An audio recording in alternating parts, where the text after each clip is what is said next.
I don't think he took it for granted first, but certainly he didn't take it for granted when he came back in. And all three of them have been great for each other, and then as a group, they've been great for our team. Stay in the front row. Yeah, Paul, just so much of the playoffs is physical, but how much of the mental aspect is there in terms of maybe putting doubt in the other team's mind and taking advantage of their mistakes? I'm not a believer at all in momentum. I don't think anything is permanent in this game. Like, I don't think you establish anything. I think it's all,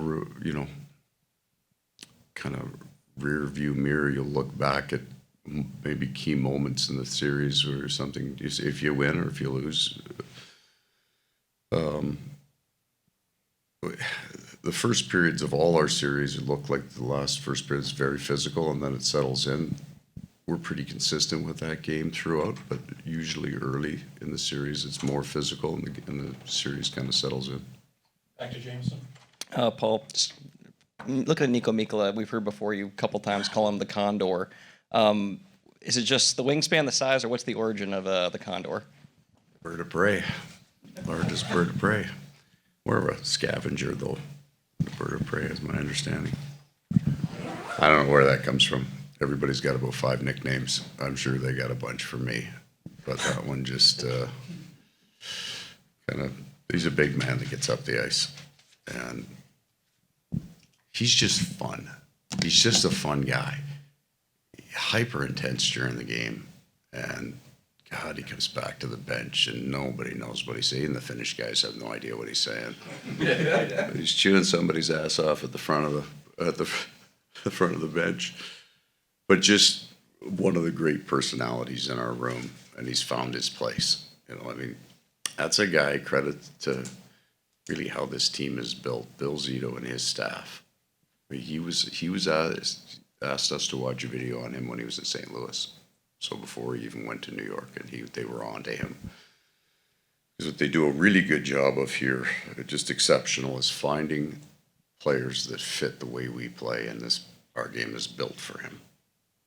And he's been great. Mike, Paul, I got a kick out of last night when you were saying that they mocked you for the no-shick pass at the offensive blue line. Could you, did you scream out an expletive or like no, what? That would be standard. No, it was. No, I'm going to try to justify my point here. But 2 years ago, we had 2 video clips, and it was Nick Cousins actually on both of them. And one was an inside play that ended up in our net, and one was an inside play that ended up in their net. And I called them names on the one, and high-fived them on the other. But what's the difference between the two? We had really good speed on that rush. The Condor was up the middle, and that is the difference. You can make plays here. Maybe a better way to describe it is in the regular season, I think the coaches are responsible for 80% of the game that nothing happens in. It's got nothing to do with talent or skill. It's when there's nothing happening, where are we on the ice? Maybe it goes to 90 in the playoffs because everybody plays a tight game. And then players get paid for that last percent, right? That's the skill level, that's the completion. But you don't have the right on any team to constantly try to make plays. It was a great play. But Nico was up the middle hard on that play, and he was calling for it. Those are kind of like that's the environment that we would allow creativity. front row this side. Paul, what's the mindset that makes you guys like the ultimate road warriors? What you guys been able to do? You know what? I don't feel we don't feel necessarily any different at home than we do on the road. I think because they like each other, they stick together on the bench. I think that's a big part of playing on the road because you are at an emotional deficit. So every time your opponent shoots the puck at home, the crowd goes nuts. Right, so you feel you can ring one off the bar and you don't hear anything. So you get no feedback, positive feedback on the road. So it all has to come from the bench. I think that the closer knit your group is, the more often we get it from the bench.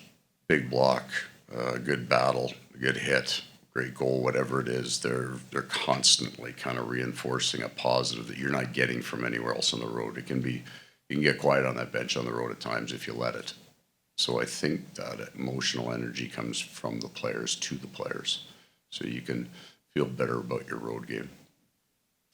Back row, Bill Price.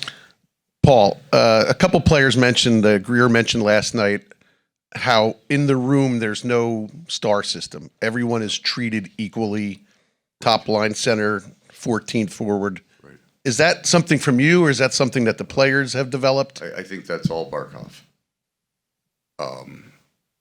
Truly, if you didn't know the face and you walked into that locker room or walked onto the airplane or watched him, you couldn't tell who the star was in that room.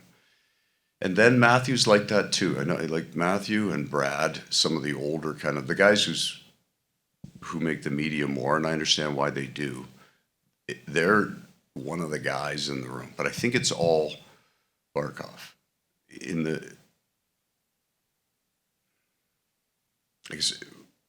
We have a very difficult training camp, and we play like a back-to-back set of games to start. It's always been Nashville, and everybody plays.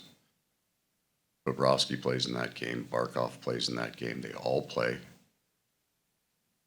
Let's say if you can, everybody has to take a bite out of a sandwich that you don't like. You know what I'm talking about, right? Everybody takes a bite out of that sandwich. Nobody likes it. So they do that for each other. I haven't had a guy come in 3 years and ask about ice time. So it's not just that they like each other, it's the way they treat each other. And that's all, like we've had some beauties in our room, right? And then I brought up Nick Cousins. I think he still leads our team with nicknames. He's got more nicknames than anybody that's ever played for us. So that's a tell, right? You got a lot of nicknames, everybody loves you. I think it's the players. We try to stay out of the players' room a little bit. Let them have their place. So they've created their own environment, and they said from the first time, these guys are different. Over here on the wall. Hey, Paul. How would you categorize a play where a player intentionally shoots at another player and not at the net? It's somebody else's problem. Dan Rosen. This is literally the second time I got to follow a question on that. Did it last night too. Is that what you followed last time? How did that go for you? It was actually all right. Last night you did say, I didn't necessarily like our game, but I understood it. So what do you need to see tomorrow night to both like and understand? Well, it was better on video than behind the bench. That's a tell, fellas. Because both teams play such a hard gap game, because there's no room, there's not a lot of development of plays. And so I'm not looking for better. We're going to assume it's going to look exactly like that. There were some of our rush defense, and you usually find that in game one for us because our forecheck is fairly heavy. It's part of what we do. There are times that we over forecheck, and that causes a bit of a problem. So that would be the adjustment. It's not about coming off our forecheck. It's just making sure that our layers are a little bit more patient. Two more questions. Start with Will Mansell. Paul, last night, there was a couple instances where it seems like they were trying to get under Bob's skin a little bit near the net, and Bob was asked about it after the game, and he said, that's just play of hockey, I'm fine. But what is that mindset, almost like a skill where you don't allow the opposing team, when especially you're playing that well, to get under your skin? Everybody's trying to get to the blue paint, especially in this series, because it's hard. Like it's pure man-to-man defense for both teams, right? And it's really hard to get any traction down there. Eventually, this series will end up within 5 feet of the nets. That's the only thing that's left to get to. We'll take care of our goaltender. They'll take care of theirs. But he's just not a kid. He's just been through it. He's been bumped. He's been run over by our own defense at times. He's just been through it. So it doesn't, and his developed a skill set that it just doesn't bother him. I mean, nobody likes getting elbowed in the head, but it won't be the first time. It won't be the last. Last one, second row. Paul, just what were your thoughts on, I guess, the intensity of the first game between, like the fight at the end and the hit on Bob, some big hits earlier in the game? Just what do you think of the intensity? Was it what you expected? Yeah, I haven't found it. It's interesting, though. I've had that question after the first game in each series. And I would say that first game is not really a departure from our game in every game. It's just sometimes a little bit new. And the other team will be as physical. They're going to try to match that physicality early. But after game one in each one, game two in Tampa was the nastiest game that we've been a part of. We weren't the sole drivers of that. They owned the other half of that too. That was, walked off that bench and thought, I don't know if there's going to be any left to either of these two teams if that keeps up. Other than that, there have been big hits. They changed the way they mark the hitting. I'm not saying it's wrong. They're trying to get a consistency in the hitting, which makes sense.